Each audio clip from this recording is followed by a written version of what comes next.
Hello learners, तो कैसे हैं आप सब। आई होप आप सब बहुत अच्छे होंगे।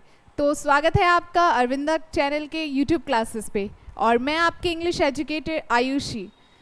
हम फ्लेमिंगो की अपनी बुक कंटिन्यू कर रहे थे। उसमें हमने 2-3 चैप्टर्स पढ़ लिए थे। लास्ट हमने डीप वाटर पढ़ा था। अब हम नेक्स्ट चैप्टर पढ़ेंगे the rat trap by Selma Lagerlof. Okay, आप जैसे इस हेडिंग से समझ पा रहे होंगे, जो टाइटल है स्टोरी की, द रैट ट्रैप, आपको क्या लग रहा है ये किसके बारे में होगा? आपको नाम समझ में आ रहा होगा कि रैट ट्रैप, चूहा, और जिसमें चूहा पकड़ते हैं उस ट्रैप को कह रहे हैं। तो हाँ, इसमें आपने सही समझा, ये स्टोरी है एक रैट ट्रैप की, चूहा पकड़ने वाले की। बट उसने कैसे सिर्फ उस ट्रैप को, चूहे के फंसने वाली चीज़ ना बताकर, कैसे बताया है स्टोरी में कि हम भी इस दुनिया में एक रैट ट्रैप की तरह ही फंसे हुए हैं किसी न किसी चीज़ों में। लाइक जैसे हम मनी, नेम, फेम के पीछे भागते हैं, है ना। हमें लगता है कि हमें ये मिल जाएगा तो हम बहुत खुश हो जाएंगे, हमें वो मिल जाएगा तो हम बहुत खुश हो जाएंगे। किसी के लिए नई गाड़ी आना एक बहुत खुशी की बात है, किसी के लिए, जैसा कि हमने फर्स्ट चैप्टर में पढ़ा था साहिब आलम की स्टोरी में, कि उसके लिए एक न्यू शूज़ मिलना कितनी बड़ी बात होती है ना। उसको लगता है वो मेरी सबसे बड़ी हैप्पीनेस है। तो इस तरह से हम जानेंगे इस स्टोरी में कि रैट ट्रैप जो है, जो हमारी इच्छाएं हैं, जो कभी पूरी नहीं हो सकती, है ना। तो उस ट्रैप में हम कैसे फंसते जा रहे हैं, उन ट्रैप्स में, अपने ही मन के उस ट्रैप में हम कैसे फंसते जा रहे हैं। स्टोरी के बारे में वैसा ही कुछ उसी से रिलेट करती हुई स्टोरी है। और मुझे पता है और लगता भी है कि आप ये स्टोरी बहुत इन्जॉय करेंगे। बढ़ते हैं हमारे नेक्स्ट स्लाइड में, जिसमें हम अबाउट द ऑथर पढ़ेंगे। सेल्मा लाजलॉफ 1851 में बॉर्न थी एंड 1940 में she was died. Was a Swedish writer, she was और जिनकी स्टोरी ट्रांसलेट हुई है मैनी लैंग्वेजेस में, ये है हमारी Selma Lagerlof. Runs through all of them a universal theme. जैसे कि अगर हम इनकी जितनी भी स्टोरीज को पढ़ेंगे उसमें हम देखेंगे कि एक यूनिवर्सल थीम रन होती है। उनकी सारी स्टोरीज में हमें कुछ यूनिवर्सल थीम्स दिखेंगी। एक ऐसी believe that the essential goodness in a human being can be awakened through understanding and love. मतलब हम बेसिकली कह सकते हैं इनकी स्टोरीज में हमें मॉरल वैल्यूज़ और लाइफ से रिलेटेड ऐसी चीज़ें जिससे हम क्या कर सकते हैं, अपनी एक अंडरस्टैंडिंग डेवलप कर सकते हैं और ह्यूमन बीइंग और अवेकन्ड हो सकते हैं। उनके थॉट्स से, उनकी स्टोरीज से हमें कुछ मोटिवेशन मिलता है, जो कि एक ह्यूमन के लिए सबसे बेसिकली ज़रूरी क्या है कि उसकी अच्छाई, उसका गुडनेस, उसकी मोरालिटी। ठीक है। This story is set amidst माने बताया था मैंने, इन द मिडिल ऑफ। क्या मतलब है एमिस्ट का? In the middle of.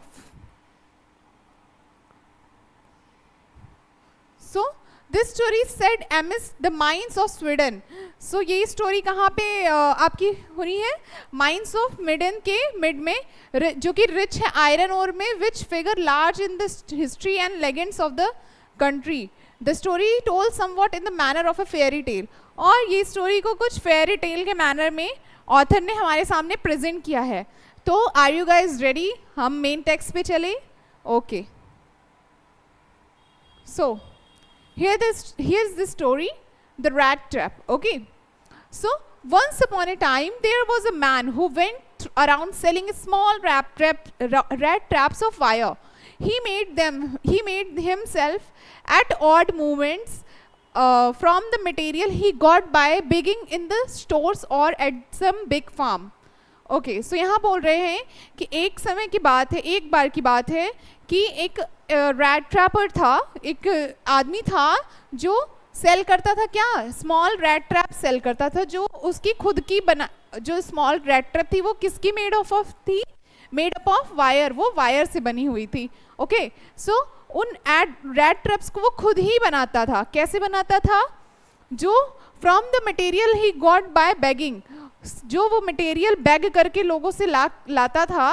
Like he don't have any money to purchase the rat trap and then resell it. Okay, उसके पास खुद का कोई पैसा नहीं था जिससे वो परचेज करे रैट ट्रैप. जैसे जनरली यही होता है ना कि हम किस दुकान पे जाते हैं तो वो दुकान वाला कहीं से कुछ परचेज करके लाता है होलसेल में, फिर उसको रिटेल में वो बेचता है. बट रेड ट्रैपर के पास इतनी मनी भी नहीं थी. He doesn't have the sufficient amount of money जिससे वो उसको वो खरीद के लाए मार्केट से, देन रीसेल करे. तो वो उसको खुद ही बनाता था. और जो मटेरियल वो लाता था वो कैसे लाता था? बाय थ्रू द बैगिंग के थ्रू लाता था वो. उस मटेरियल को वो बैग करके लाता था. कहाँ से? स्टोर से लाता था या फिर बिग फार्म से वो बैग करता था. और he made them himself with odd movements. Odd movements mean a short period of free time. जब भी उसको फ्री टाइम मिलता था वो ऑड मूवमेंट्स मीन्स जब भी, जैसे कि आपको कभी कभी क्लास में एक क्लास आपकी ओवर होती है ना, फिर दूसरे टीचर्स की क्लास होती है, उसके बीच में आपको जो शॉर्ट पीरियड ऑफ टाइम मिलता है जिसमें आप सोचते हो चलो थोड़ी मस्ती कर ले, फ्रेंड्स से बातें कर ले, है ना, तो उस ऑड टाइम में वो अपने ऑड टाइम में उस रैट ट्रैप को बनाता था, फिर देन उसको रीसेल करता था.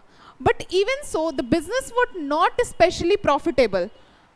बट फिर भी उसका ये बिजनेस इतना प्रॉफिटेबल नहीं था. So he had to resort to both begging and petty thievery to keep body and soul together. Okay, so वो क्या करता था?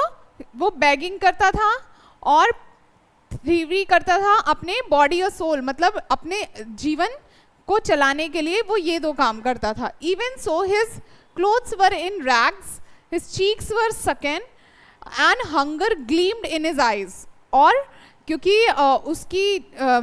उसका जो था रूटीन वो मतलब रेड ट्रैप सेल करने का था, बट उससे भी उसकी क्या होती है, उसकी बॉडी और सोल टुगेदर नहीं हो पाती है. Body and soul together means this is a phrase, body and soul together, मतलब कि अलाइव नहीं हो पाती थी. मतलब वो सिर्फ जिंदा था बट उसकी वो बहुत ज़्यादा खुश नहीं था अपनी इस लाइफ से, है ना, बस वो जिंदा रह लेता था उससे. बाकी वो अगर उसको कुछ अच्छा खाने का मन करे बहुत कुछ ज़्यादा तो वो नहीं खा पाता था, वो नहीं खरीद सकता था, उतना अफोर्ड नहीं कर सकता था वो. That's why. So even so उसका क्लोथ्स जो था वो बहुत रैग्स मतलब बहुत क्रैक्स उसमें थे, बहुत मतलब ऐसे गंदे टाइप के कपड़े थे, है ना. उसके चीक्स क्या थे? सकन थे. सकन मीन्स ऐसे लोअर्ड हो गए थे, लूज हो गए थे. And hunger gleamed in his eyes. और ग्लीम्ड मीन्स शोन, मतलब ग्लीम्ड मतलब दिखाई दे रहा था. हंगर उसकी भूख उसकी आंखों में दिखती थी. No one can imagine how sad and monotonous life can appear to such a vagabond who plods along the road. Vagabond means जो पैदल चलते हैं, पैदल चल चल के बेचते हैं जो भी चीज़ें. सो कोई भी ऐसा इमेजिन नहीं कर सकता था कि how sad and monotonous life थी उसकी of such a vagabond who plods along the road, जो कि रोड के किनारे रहता था या चलता था. Left to his own meditation, but one day this man had fallen into a line of thought which really seemed to him entertaining. फिर और वो क्या करता था? वो ऐसे ही रहता था, मतलब थोड़ा जैसे कहते हैं ना कि अपने ही धुन में रहता था, है ना. तो उसके बाद वो मेडिटेट करता था. अगर अकेले रहता तो अपने ही बारे मतलब सोचता रहता कि दुनिया में क्या है क्या नहीं है ना. कभी कभी आप अकेले रहते हो तो आप उस लोनलीनेस को एंजॉय करते हो, कुछ कुछ आपके दिमाग में चलता रहता है ना. So but one day his man had fallen into line of thoughts. फिर एक दिन वो कुछ सोचता है. The rat trapper was thinking something. वो क्या सोचता है और वो इतना उसमें डूब जाता है और जो उसके थॉट्स आते हैं, जो भी थॉट्स वो आते हैं उसके माइंड में, वो इतने एंटरटेनिंग होते हैं उसके लिए. अब वो क्या था, वो क्या थॉट था?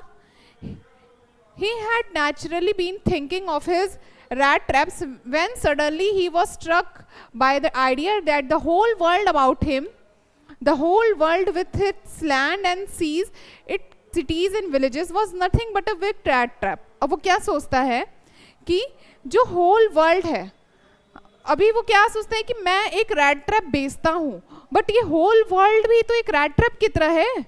कैसे कैसे अब इस पार्ट को एक्सप्लेन करेगा कि कैसे. So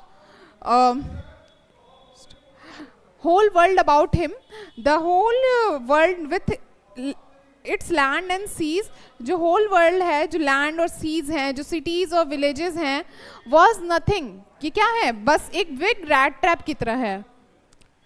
it had never existed for any other purpose than to set baits for people. तो कह रहा है कि इनका कोई अदर पर्पस नहीं है, बस उनका पर्पस क्या है कि लोगों पे बोलियां लगाना. इट ऑफर्ड रिचेस, वो क्या करता है कि ये जो सिटीज़ और विलेजेस हैं, ये सब क्या है, और जो लैंड्स और सीज हैं, ये सब क्या है, एक बेट की तरह है लोगों के लिए, क्योंकि ये ऑफर करते हैं रिच को, रिचेस, जो रिचेस होते हैं, रिचेस मीन्स रिच पीपल, उनको जॉय ऑफर करते हैं, शेल्टर और फूड ऑफर करते हैं, हीट एंड क्लोथिंग ऑफर करते हैं, exactly as the rat trap offered cheese and pork. And as soon as anyone let himself by tempted to touch the bait, it closed it on him, and then everything come to an end. See, like देखिए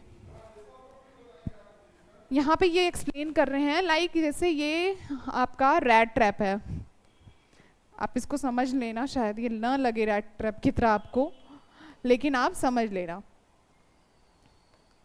कि ये एक rat trap है ना. अब इस rat trap में क्या होता है, यहाँ से कुछ ऐसे ओपन होता है ना, तो हम यहाँ पे क्या लगाते हैं, कुछ चीज़ या फिर कुछ ऐसा लगाते हैं, या चपाती या कुछ भी ऐसा लगाते हैं जिससे क्या हो कि चूहा इधर आए और ये शटर फिर क्लोज हो जाए. ऐसा होता है, जो रैट होता है वो एंटर करे इसकी लालच में और ये क्लोज हो जाए. फिर क्या होता है, फिर वो इसी में फंस जाता है और वो जाल की पकड़ में आ जाता है. इसी तरह वो बता रहे हैं, जो रैट ट्रैपर है वो कह रहा है कि ये सारी सिटीज़ और उसमें जो लग्जरी है, जो पीपल उसको देख के फैसिनेट होते हैं, जो लोगों को जॉय ऑफर करता है, शेल्टर और फूड ऑफर करता है. लाइक हमने एक पीस ऑफ लैंड लिया, ठीक है, हमने एक इंसान ने एक पीस ऑफ लैंड लिया, अब उसने उस पर अपना घर बनाया.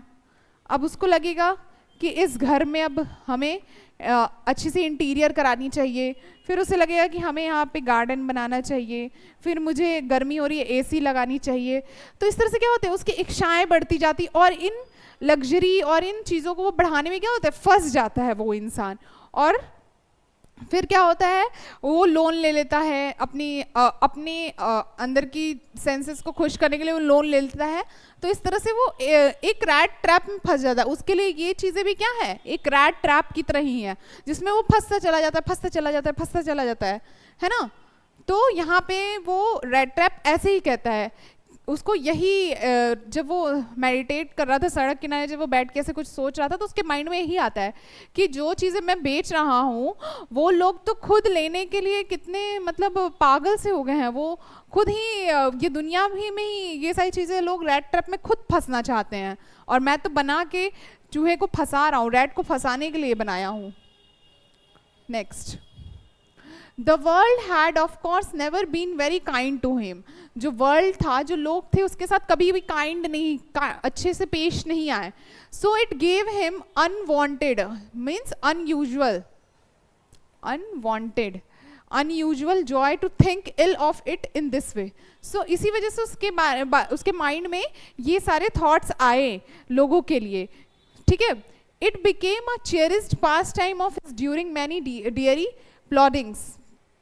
सो उसके लिए चेरिस्ड एक बहुत ही मज़े वाला पास टाइम हो गया. मतलब अगर जब इसको ये थॉट आए तो उसको बहुत जॉय मिला कि मतलब लोग तो कितने पागल है, तब भी मैं तो कितना खुश इंसान हूँ कि मुझे तो किसी तरह के रैट ट्रैप में, मुझे बस क्या है कि दिन भर का खाना जुटाना है, 1 टाइम 2 टाइम मुझे खाना मिल जाए, मैं इसमें खुश हूँ और मेरी ज़िंदगी तो कट जा रही है. मुझे किसी तरह का कोई बर्डन नहीं है कि मुझे बेटे की फ़ीस देनी है, मुझे घर बनवाना है, मुझे लोन देना है, उसको तो किसी तरह की कोई टेंशन नहीं है. वो तो कहता है कि मैं तो फ्री हूँ.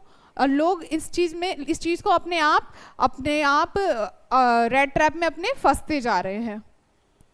सो during many dreary plodding means walk heavily due to hard to think of people he knew who had let themselves to be caught in the dangerous snare and of others who were still circling around the bait.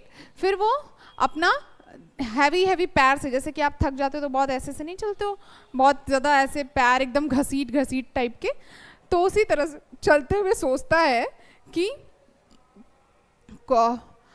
Of other still, जो कि कुछ लोग तो इस rat trap में फंस गए हैं, बट कुछ लोग इसी सर्कल में घूम रहे हैं और फंसते जा रहे हैं, फंसने वाले हैं. One dark evening he was ट्रजिंग means walk with heavy steps से चल रहा था, मतलब वही भारी भारी कदम ले रहा था, मे बी वो बहुत थक गया था.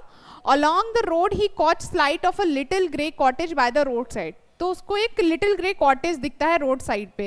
And he knocked on the door to ask shelter. और वो उस डोर पे नॉक करता है क्या करने के लिए, शरण मांगता है वहाँ पे कि let me stay for few hours. उसको स्टे करने के लिए जगह चाहिए थी, फॉर द नाइट में रुकने के लिए. Nor was he refused. उसको वहाँ से रिफ्यूजल नहीं मिला. So this was the first time he was not getting refused by someone who he has not knowing, so the person was unknown to him, और उससे उसको रिजेक्शन नहीं मिला. he was welcomed that day. उसको welcome, मतलब वो welcome हुआ. instead of sore faces means unfriendly faces, मतलब जो which ordinarily met him, the owner who was an old man without wife or child, he was happy to get someone to talk to his loneliness. so वो इंसान जो उस घर का मालिक था, जिसके घर उसने जाके नॉक किया था, अपने लिए जगह मांगी थी उस नाइट में स्टे करने के लिए, वो अनफ्रेंडली था उस रैट ट्रैपर से. तो वो विच ऑर्डिनरली मैट हिम, जो उसको ऐसे ही मिल गया था. तो जो ओनर था वो एक ओल्ड मैन था जिसकी कोई बीवी बच्चे नहीं थे, और वो खुश हुआ उस रैट ट्रैप को देख के, क्योंकि he want someone to talk to him. तो उसको ऐसा कोई चाहिए था जिससे वो बात कर सके टू हिज लोनलीनेस, जो उसकी लोनलीनेस थी, जो वो बहुत अकेला था, क्योंकि उसके घर में कोई नहीं था सिवाय उस ओनर के, जो ओल्ड ओनर था. तो वो रैट ट्रैप को पाके उस दिन बहुत खुश हुआ कि आज मुझे कोई बात करने वाला मिल गया. Immediately he put the prudage pot on the fire and gave him supper. Then he carved off such a big slice from his tobacco roll that he was enough for both for the stranger's pipe and his own.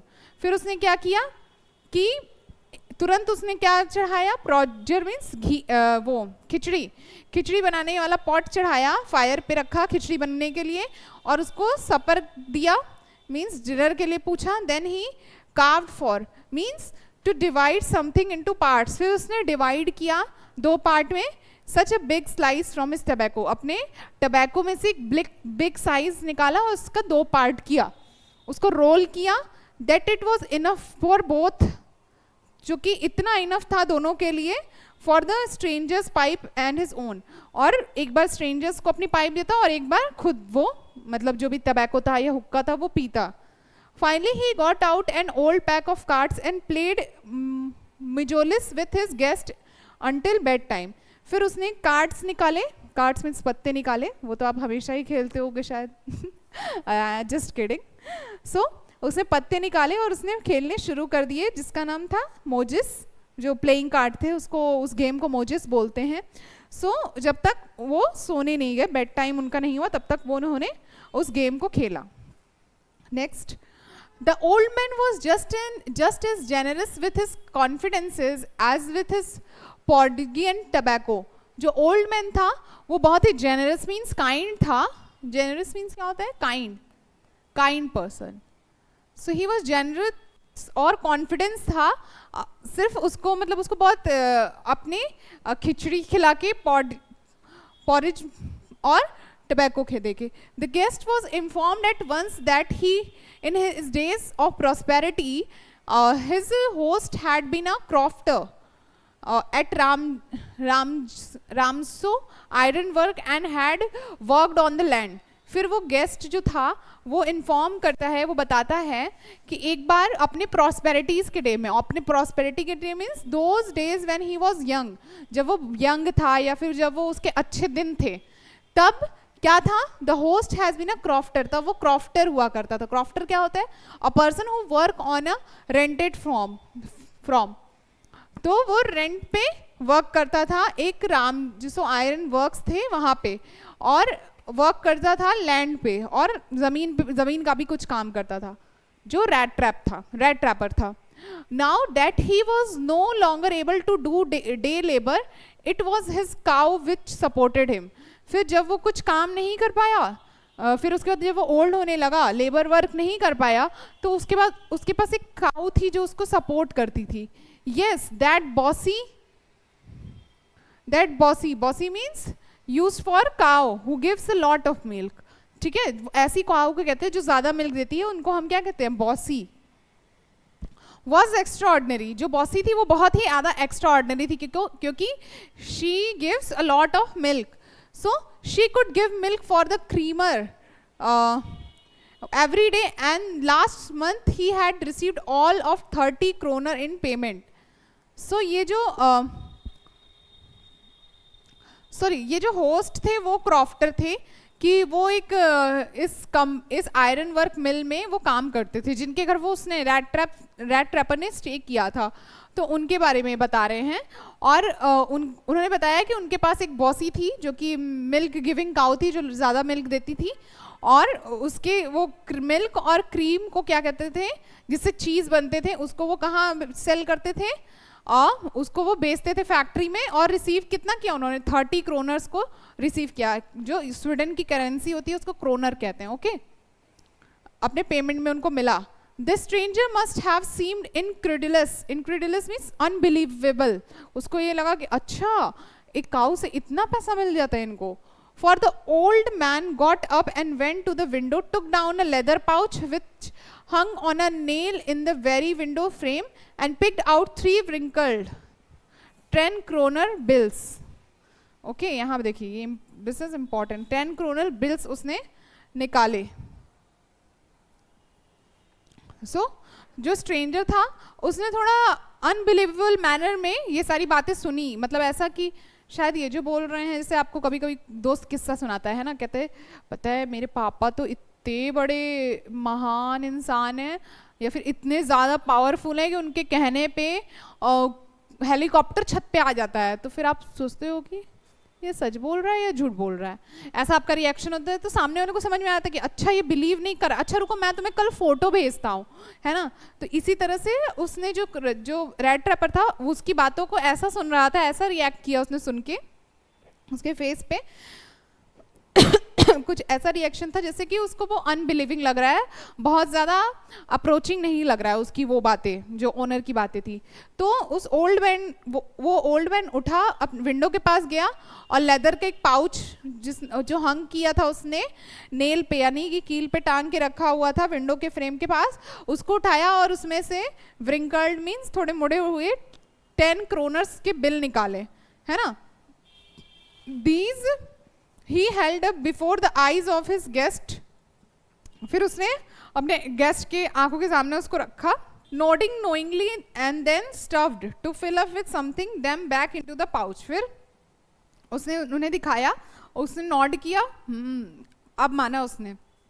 फिर उसको क्या कर दिया, उसको pouch में again रख दिया, वो 30 क्रोनर्स और 10 kroners. So the next day both men got up in good season. The crofter was in a hurry to milk his cow, and the other man probably thought he should not stay in bed when the head of the house had gotten up. They left the cottage at the same time. The crofter locked the door and put the keys in his pocket. The man with the rat trap said goodbye and thank you, and thereupon each went his own way. फिर यहाँ देखिए क्या होता है कि next morning में जो आदमी था, जो क्रॉफ्टर था, in a good season means in a timely manner, वो अपने टाइम पे उठा. जो क्रॉफ्टर था जिसके यहाँ रेड ट्रैपर स्टे किया था, है ना, वो क्रॉफ्टर था, वो हरी में था क्योंकि उसको अपनी गाय से, काऊ से मिल्क लेना था, बिकॉज उसको फैक्ट्री में उसको बेचना था.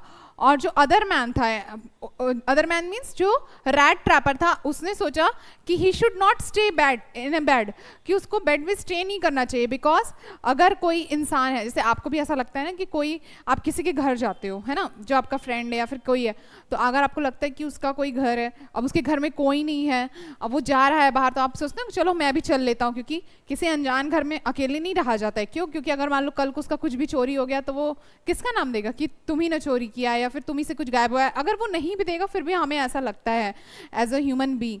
तो उसने भी क्या सोचा कि जो हेड है और हाउस का वो उठ गया है तो अब वो मुझे भी उठ जाना चाहिए, और उन दोनों ने कॉटेज को सेम टाइम पे लेफ्ट किया। और जो क्रॉफ्टर था उसने डोर को लॉक किया, कीज को अपने पॉकेट में रखा, और the man with the rat trap said good bye, जो रैट ट्रैपर था उसने गुड बाय किया और थैंक यू भी बोला उसको, जो उसने जितना वार्म वेलकम उसका किया उसके लिए, इतनी उसके लिए टबैको बनाया और उसको खिचड़ी खिलाई और इतना वेलकमिंग हमेशा अच्छे से रखा उसको एक रात के लिए। और फिर उसके बाद दोनों अपने अपने रास्ते को चल दिए। But half an hour later the rat trapper peddler, जो पेडलर था, मतलब रेड ट्रैपर क्या था? पेडलर था, मतलब जो पैदल चलते हैं, and stood again before the door. He did not try to get in, however, he only went up to the window, smashed a pane, stuck in his hand, and got hold of the pouch with the 30 kronos. He took the money and thrust it into his own pocket. Then he hung the leather pouch very carefully back in its place and went away. अब देखिए अब क्या होता है। दोनों अपने अपने रास्ते को चल दिए। रैट ट्रैप इधर चल दिया, मिल्कमैन इधर चल दिया, सॉरी क्रॉफ्टर। फिर क्या हुआ, हाफ एन आवर के बाद जो रैट ट्रैप था वो अगेन आता है उधर ही, यानी क्रॉफ्टर के घर के पास।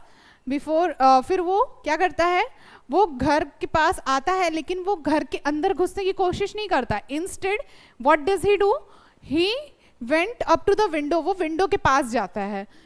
Y he went to the window? Because he knows that the 30 kronos has been hung there, जो कि 30 kronos था वो वहाँ पे टंगा हुआ है। That's why वो विंडो के पास जाता है। Smashed means उसको घूसे से मारता है, बहुत तेजी से मारता है। Badly broken, उसको बहुत बुरी तरीके से चकनाचूर कर देता है। The pane को, उस दरवाजे को जो खिड़की का होता है, और stuck in his hand, और अपने हैंड को अंदर स्टक करता है, डालता है, and got hold of the pouch, और फिर उसको पाउच पकड़ में आ जाता है और उसको फिर 30 kronos उसमें से ले लेता है और वो सारी मनी लेके अपने ओन पॉकेट में रख लेता है। Then he hung the leather pouch, फिर अपने पाउच को फिर वहीं टांग देता है, उस पाउच को बहुत carefully back in the place and went away. फिर उसी प्लेस पे उसको रख देता है, फिर उसके बाद वहां से वो चला जाता है। कौन? ये सारा सीन किसके द्वारा होता है? रेड ट्रैपर के द्वारा। ठीक है, red trapper did all these things. As he walked along with the money in his pocket, he felt quite pleased and his smartness. As he walked along with the money in his pocket, he felt quite pleased with his smartness. He realized, of course, that at first he dared not continue on the public highway, but must turn off the road into the woods. ठीक है, woods means forest. Here the woods means forest. Okay. अगर हम सिर्फ would बोलते हैं तो होता है लकड़ी, लेकिन अगर हम वुड्स बोलते हैं इसका मतलब है forest. Okay, so as he walked along the money, वो जैसे ही मनी के साथ आगे चलता है, उसके पॉकेट में जो मनी रहती है, he felt quite pleased with his smartness. तो उसको अपने स्मार्टनेस से बहुत मतलब ऐसा होता है कि वाह मैंने तो आज बहुत ये स्मार्टनेस वाला काम किया है ना, अपने पर उसको गर्व सा होता है थोड़ा। He realized, of course, that at first he dared not continue it. उसको ऐसा लगता है अब उसको ये चीज़ें दोबारा कंटिन्यू नहीं करना चाहिए, जो थेफ्ट, ये चोरियाँ, ये दोबारा उसको कंटिन्यू नहीं करना चाहिए ऑन द पब्लिक हाईवे। मतलब ये अगर वो पब्लिक हाईवे से गया चोरी करके तो but it turn off to the roads, फिर वो रोड के साइड, अब सोचा कि मैंने ये चीज़ें तो चुरा ली, ये मनी तो चुरा लिया, लेकिन अब इसको लेके जाए किधर से, किस रास्ते से जाए जहाँ से मैं पकड़ा ना जाऊँ। तो उसके माइंड में ये चलता है कि अगर वो पब्लिक हाईवे से गया फिर रोड आ जाएगा, फिर इनटू द वुड्स। तो उसने सोचा कि मैं क्यों ना फॉरेस्ट के रास्ते से जाता हूँ, क्योंकि वहाँ पे जल्दी मुझे कोई खोज नहीं पाएगा, हाईवे पे हो सकता है मैं पकड़ा जाऊँ। During the first hour this caused him no difficulty. Later in the day it became worse, for it was a big and confusing forest which he had gotten into. अब वो उसने क्या किया, फॉरेस्ट का रास्ता लिया, और लेटर इन द डे, फिर डे में उसको कोई प्रॉब्लम नहीं आई। वो उसके लिए ठीक है, इजी तो नहीं था फॉरेस्ट, क्योंकि कंफ्यूजिंग था। फॉरेस्ट में क्या होता है, सिर्फ पेड़ होते हैं, तो वो क्या होता है कि थोड़ा सा लगता है कि फिर वहीं आ गए, बट डे में तो थोड़ा चल जाता है। जैसे ही थोड़ा डार्क होने लगा, नाइट होने लगी, उसको बहुत दिक्कत होने लगी, जो कंडीशन थी वो वर्स होने लगी, क्योंकि वो बिग और कंफ्यूजिंग फॉरेस्ट था जिसमें वो गया था।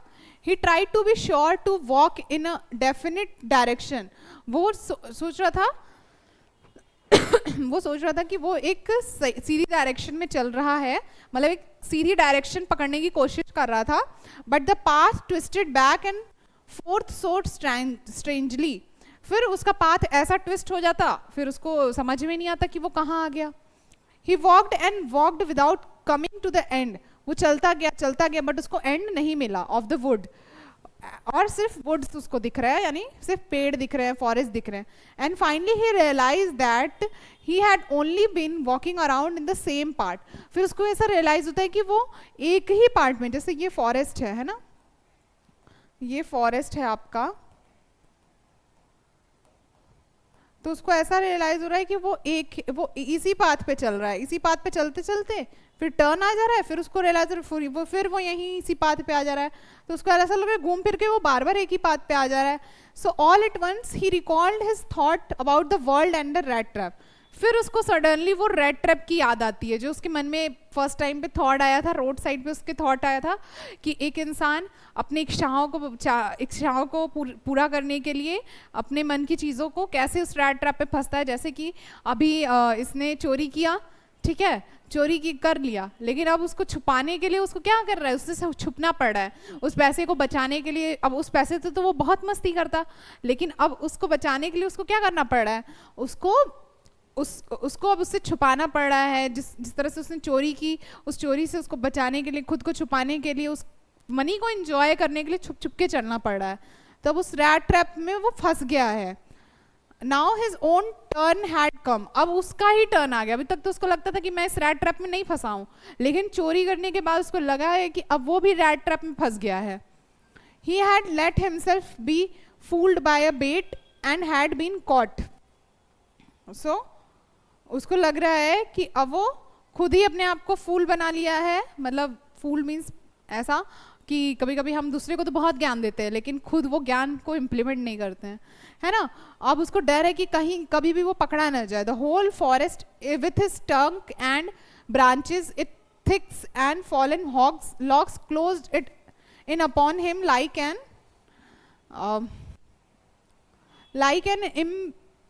impenetrable prison from which he could never escape.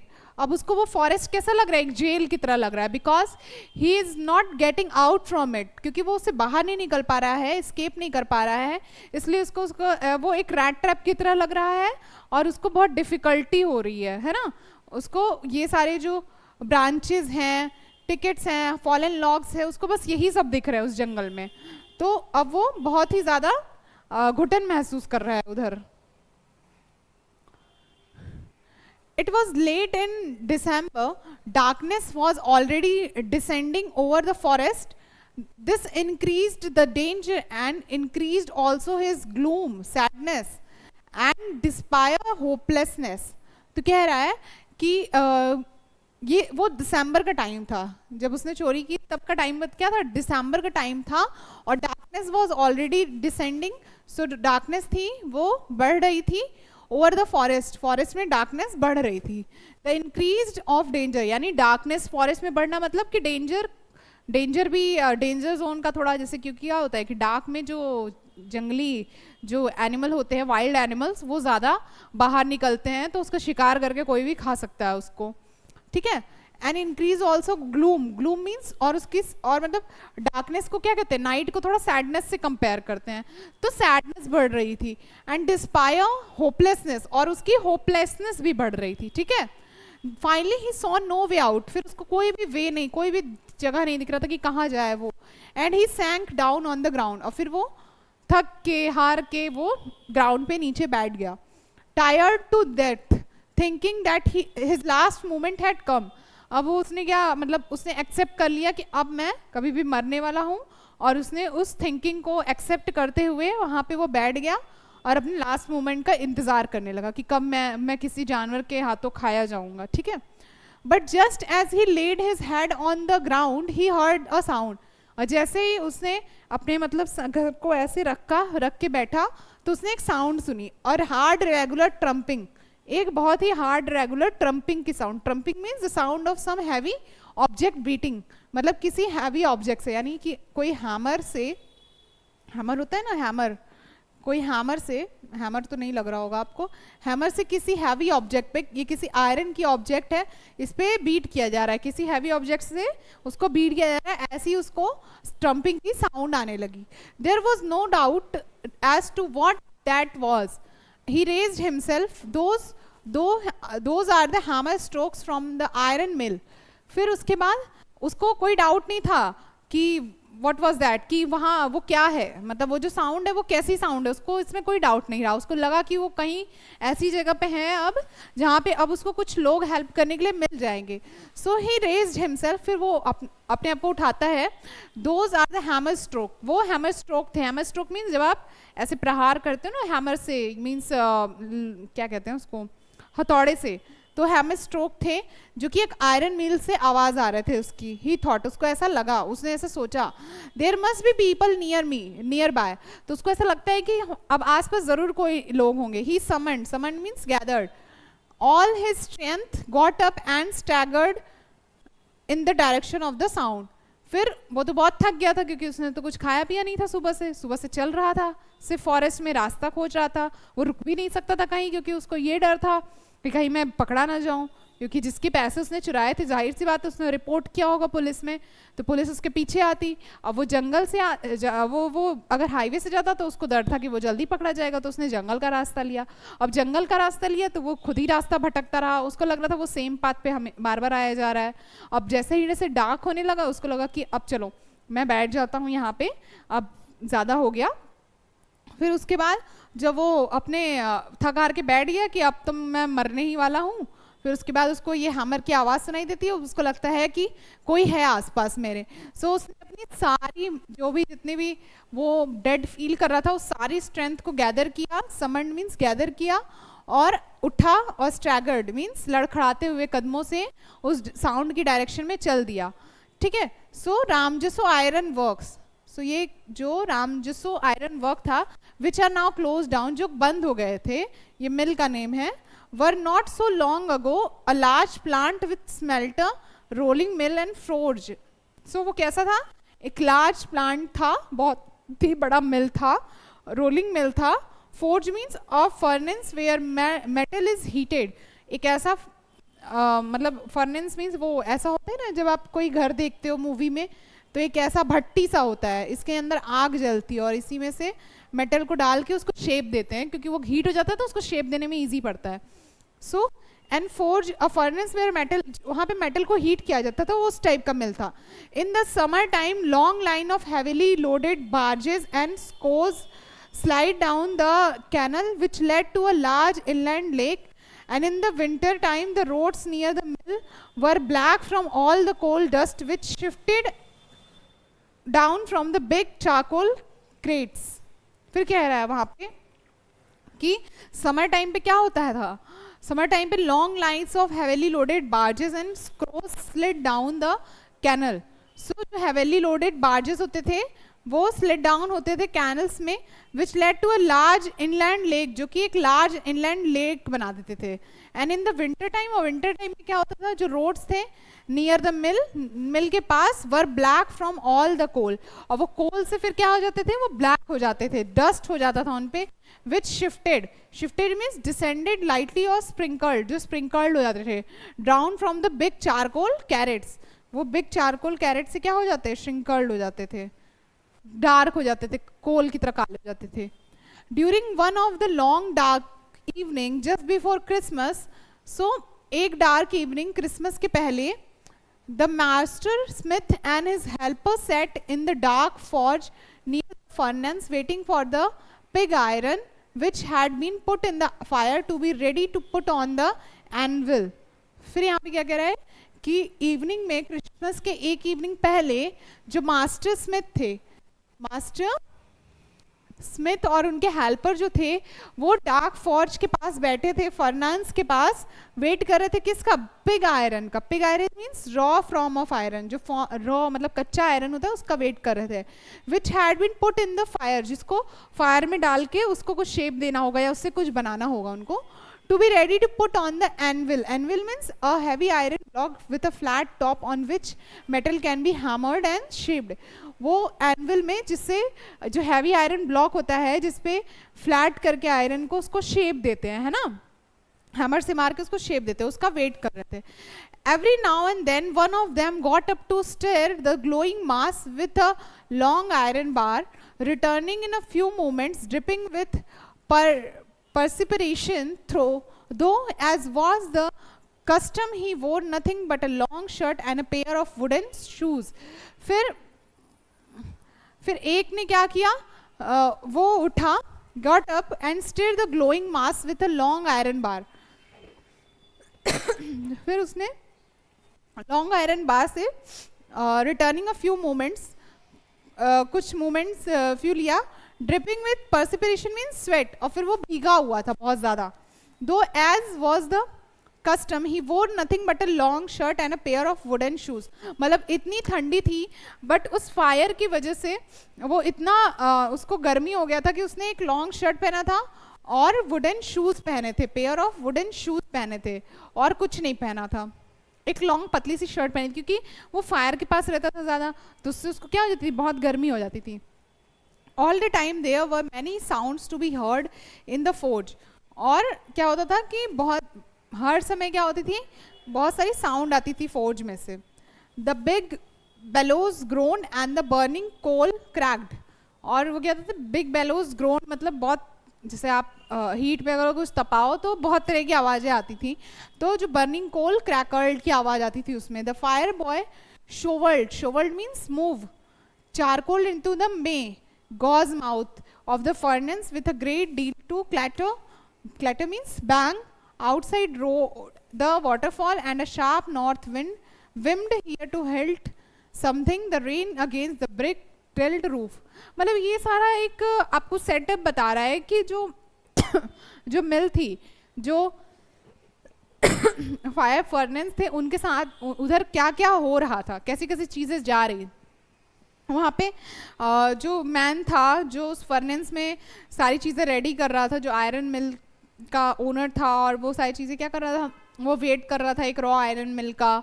फिर वहाँ पे जो बर्न हो रहे थे चीज़ें, वो कैसे बर्न हो रही थी, उनकी क्या आवाज़ें थी, वहाँ पे क्या क्या रखे हुए थे, उस सेटअप के आसपास क्या था कि वाटरफॉल था, फर्नेस वाटरफॉल था, नॉर्थ विंड बह रही थी, और ब्रिक था जो टिल था, वो जो रूफ था वो ब्रिक टिल रूफ था। Okay, It was probably on account of all this noise that the blacksmith did not notice that a man had opened the gate and entered the forge until he stood close up to the furnace.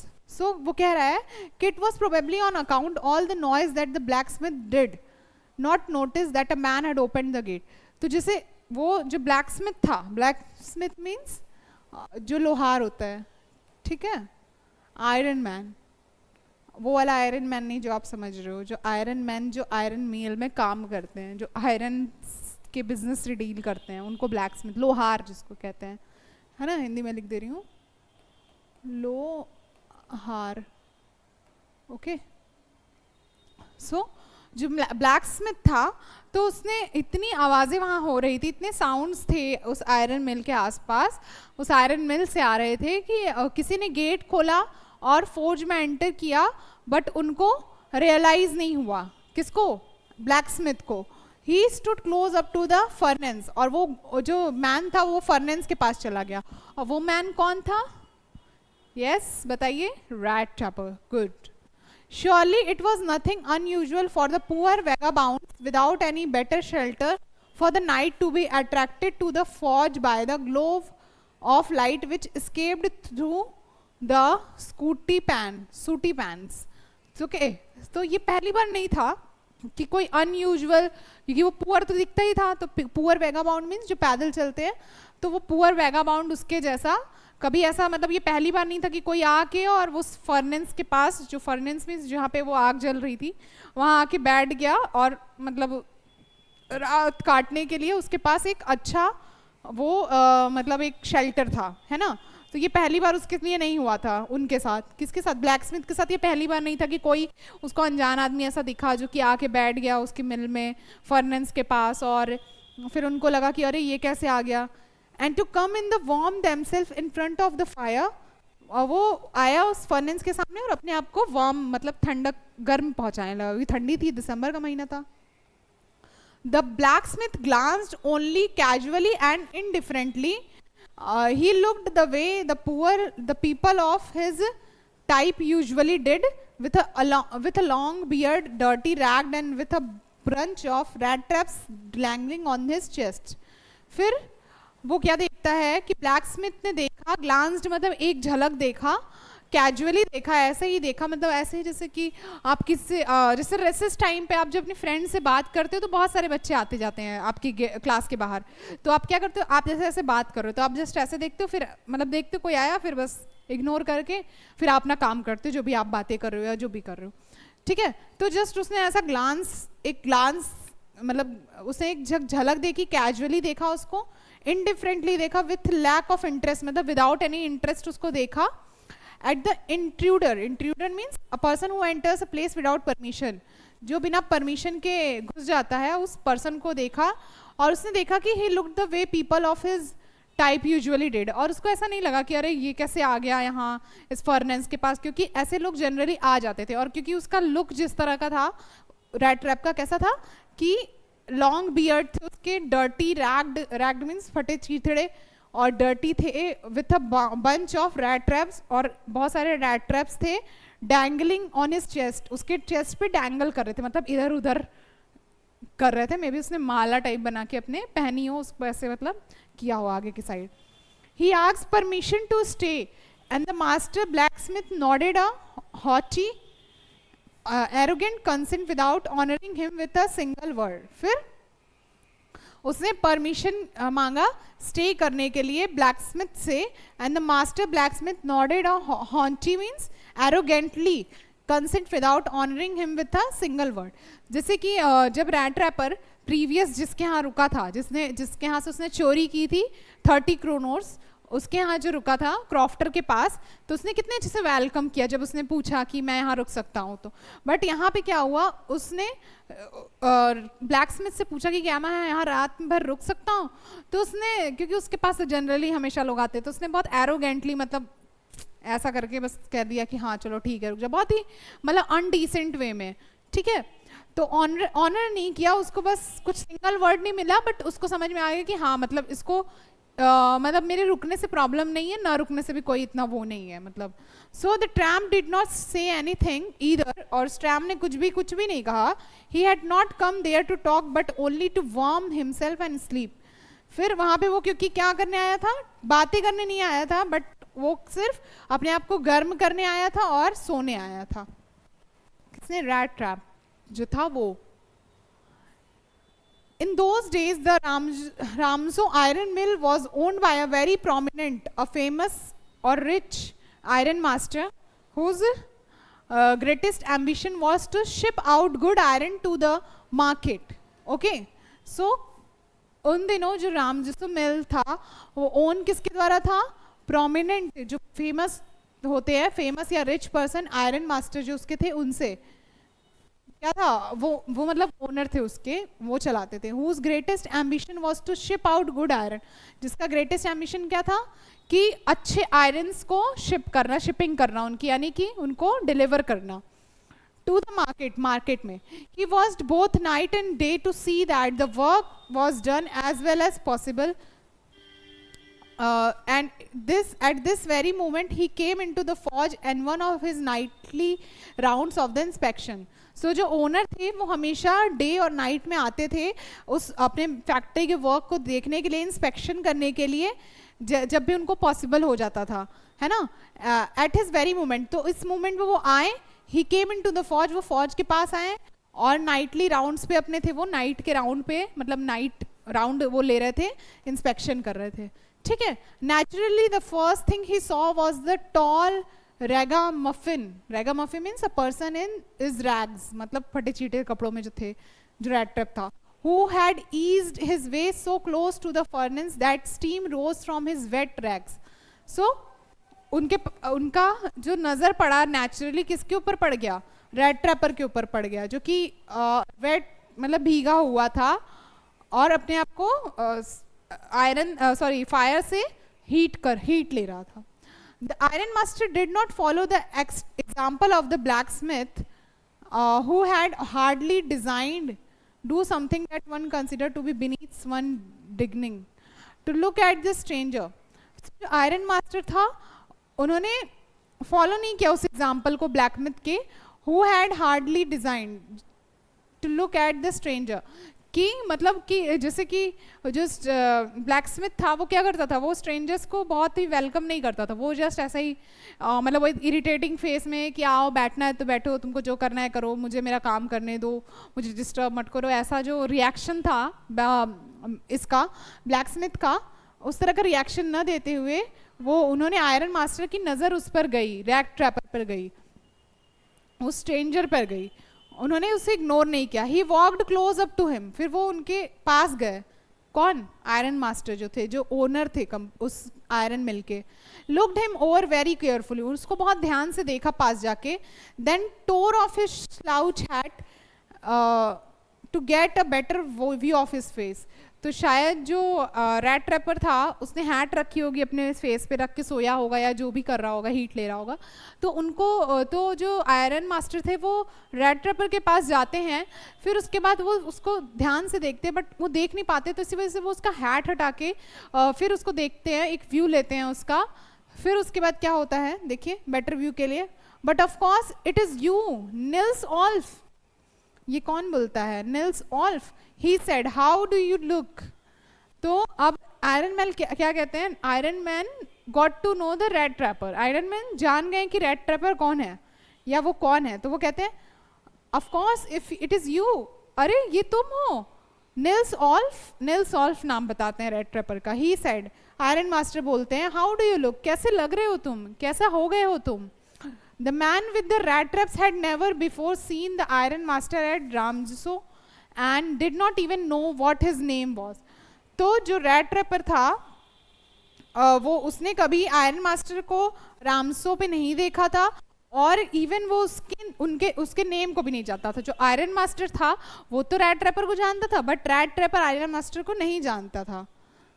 But it occurred to him that if the fine gentleman thought he was an old acquaintance or contact, he might perhaps throw him a couple of knorrer. Therefore, he did not want to undeceive him all at once. फिर उसके बाद उसने सोचा कि जो fine gentleman है वो एक ओल्ड एक्विटेंस मीन्स एक ओल्ड कॉन्टैक्ट है. He might perhaps throw him. तो उनको पता चल जाएगा, तो हो सकता है कि वो उसे बाहर फेंक दे या निकाल दे ऑफ उसके क्रोनर को. Therefore he did not want to undeceive him all at once. तो उसको वो तुरंत नहीं बताना. लाइक देखिए क्या हुआ यहाँ पे सीन कि जो ओनर थे है ना, जो ओनर थे आयरन मिल के, वो उसको अपने किसी दोस्त का शक्ल, जैसे आप होता है ना कई बार आप ऐसे इंसान को देखते हो जिसको आप देखते हो, आप जाते हो पास में, आपको लगता है ये तो मेरा दोस्त है जिसको मैं जानता हूँ, लेकिन जब आप उससे जाकर पूछते हो तो आपको लगता है अरे ये तो कोई और है ना. कभी कभी आप उनको अपने दोस्त समझ के बातें भी करने लगते हो, शायद उनका फेस इतना ज़्यादा मिलता हो. फिर बाद में अगर वो ना बताएं कि अरे मैं तो आपको नहीं जानता, क्योंकि अगर आपको ऐसा लग रहा है, आपको ऐसा इल्यूजन हो रहा है कि मैं इसको जानता हूँ, बट उसको तो पता है ना कि वो आपको नहीं जानता. उसको तो पता है ना कि वो किसी दोस्त जैसा आप नहीं दिख रहे हो उनके, तो वो बता देता है. लेकिन रैट ट्रैपर ने यहाँ क्या सोचा कि अगर मैं इसे बता दूंगा कि मैं यहाँ आपको नहीं जानता और तो ये मुझे निकाल के फेंक देंगे यहाँ से. Yes, God knows things have gone downhill from bad to worse with me. तो he said, उन्होंने कहा You should not have resigned from the regiment, said the iron master. फिर आयरन मास्टर यहाँ कहते हैं कि भगवान जानते हैं कि तुम्हारे डाउन हिल में बैड और वर्स्ट टाइम में क्या क्या तुम्हारे साथ हुआ है. विथ मी मतलब तुम्हारे बैड टाइम पे तुम मेरे साथ थे, और मैं जानता हूँ और भगवान ये चीज़ जानते हैं. You should not have resign from the regiment. तुम्हें रेजिमेंट से रिजाइन नहीं करना चाहिए था, आयरन मास्टर ने कहा. That was the mistake. ये तुम्हारी बहुत बड़ी गलती थी. If only had still been in the service at the time, अगर तुम स्टिल सर्विस में रहते उस time, it never would have happened. तो ये कभी ऐसा नहीं होता. Well now of course you will come home with me. और अब तुम मेरे साथ घर चलोगे. सो यहाँ पे वो मिस्टेकन क्या कर रहे हैं, जो ओनर है मिल के, उनको ऐसा लग रहा है कि ये मेरे फ्रेंड है, यानी कि वो आर्मी में थे जो ओनर मिल हैं, और उनको ऐसा लग रहा है कि आर्मी मिल में ये भी उनका एक फ्रेंड है, और उनके साथ जो था, जो रेजिमेंट से किसी वजह से वहाँ से रिज़ाइन कर दिया था, तो उनको ऐसा लगता है कि ये उसकी बहुत बड़ी गलती थी. To go along up to the manor house, a large country house, and be received by the owner like an old regimental comrade, that however did not please the tramp. So फिर अब उसको rat trapper को क्या लग रहा है कि मैं जाऊंगा large country manor house, means उस लार्ज कंट्री हाउस में अकेले, एंड मतलब उनके साथ, and to be receive by the owner like an old regimental comrade, a fellow soldier, मतलब जो रिटायर्ड सोल्जर होते हैं, पुराने soldiers, that however did not please the tramp, जो कि मुझ जैसे ट्रैम्प को, मुझ जैसे अनजान को कभी वो वेलकम नहीं करेंगे, लेकिन ये मुझे ऐसा समझ रहे हैं फ्रेंड का, इसी वजह से ऐसे मतलब इतना वेलकमिंग नेचर मुझे दे रहे हैं. So I couldn't think of it, he said looking quite alarmed, frightened. He thought of the 30 kronors. अब वो कहता है कि नहीं, मैं ऐसा नहीं सोचता कि मतलब मैंने वो रेजिमेंट ज्वाइन करके, मतलब वो ऐसा रैट रैपर उन्हें ऐसा दिखा रहा है कि हाँ मैं भी जानता हूँ, मैंने भी वो चीज़ें, जैसे हाँ में हाँ मिला रहा है, ऐसा उसको कहीं लगने नहीं दे रहा आयरन मास्टर को कि हाँ आप मुझे जानते तो मैं आपको नहीं जानता. तो कहता है कि नहीं, मुझे तो ऐसा नहीं लगता है. वो थोड़ा अलार्म और डरा हुआ मतलब ये बातें बोलता है, उनको रिप्लाई देता है जब ये वो क्वेश्चन पूछते हैं, बोलते हैं, और उनको अपने साथ चलने के लिए बोलते हैं. ही थॉट ऑफ द 30 क्रोनर्स, और उसको अपने 30 क्रोनर्स के बारे में भी याद आता है कि मैंने तो उसको चोरी करके लाया था, और मैं उस 30 क्रोनर्स चुराए हुए चीज़ों को ले जाके फिर उस मतलब सोल्जर के पास जाऊं, उस आर्मी रेजिमेंट के पास जाऊं. मतलब ये तो बड़ी बात हो गई ना कि चोर पुलिस के बाद खुद जा रहा है. To go up to the manor house would be like throwing himself voluntary into the lion's Dane.